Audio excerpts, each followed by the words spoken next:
16 channels, 15 languages, 26 states, 1200 plus reporters, 66.9 crore viewers. India's largest news network, News 18 Network.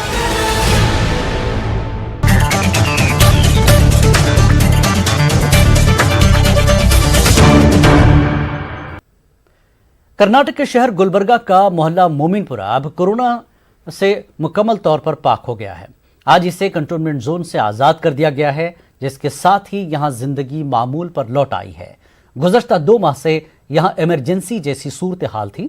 10 अप्रैल को मोमिनपुरा से corona का पहला case सामने आया था, जिसके बाद यहां से 40 केस सामने आए, जिसमें 3 अमवात भी दर्ज की गई हैं। शहर गुलबर्गा के 80% केस मोमिनपुरा से ही सामने आए थे, जिसके बाद रियासती सतह पर भी मोमिनपुरा मनफी खबरों के लिए सुर्खियों में आया था। गुलबर्गा का ये मोमिनपुरा काफी घनी आबादी वाला मोहल्ला है, जहां 4000 से ज्यादा मकानात हैं। कंटेनमेंट जोन से आजाद होने पर मोमिनपुरा के आवाम काफी खुश हैं, लेकिन गुज़श्ता 2 माह का कर्ब अब भी उनके जहनों में मौजूद है। नहीं थी, सब किराना दुकान, दूध की दुकानें सब बंद हो गए थे। लिहाजा इनके खाने पीने के वांदे पड़ रहे थे, तकालीफ को लिहाजा ना हमने इनको बाहर से ला कर दिया ना, किट्स के तौर पर तकसीम किया गया यहाँ पर। और जो है ना हर चीज़ की तकलीफ हुई।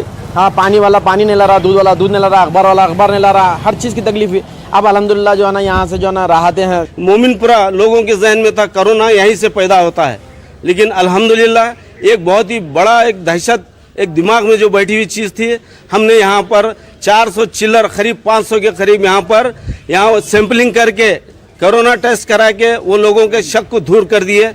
मोमिनपुरे के पूरे रास्ते बंद कर दिए और 300 चिल्लर आदमियों को क्वारंटाइन में ले जाके रख दिए। हर घर से उठा रहे थे और एम्बुलेंस ला के मोमिनपुरे में ठहरा करे। कोई घरों से निकलने के लिए बुजुर्ग लोग, ज़ईफ़ लोग, बच्चे डर रहे थे बाहर आने के लिए।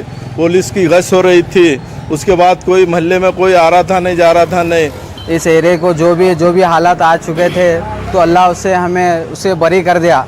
ऐसे हालात थे कि मोमिनपुरे में कि कोई रिश्तेदार ना आ सक रहा था, कि ना कि यहाँ के रिश्तेदार कहीं जा सक रहे थे। और लोग हर तरफ से परेशान थे, चाहे वो दोस्त रहंदे, चाहे सगा भाई रहंदे या सगे रिश्तेदार भी रहंदे।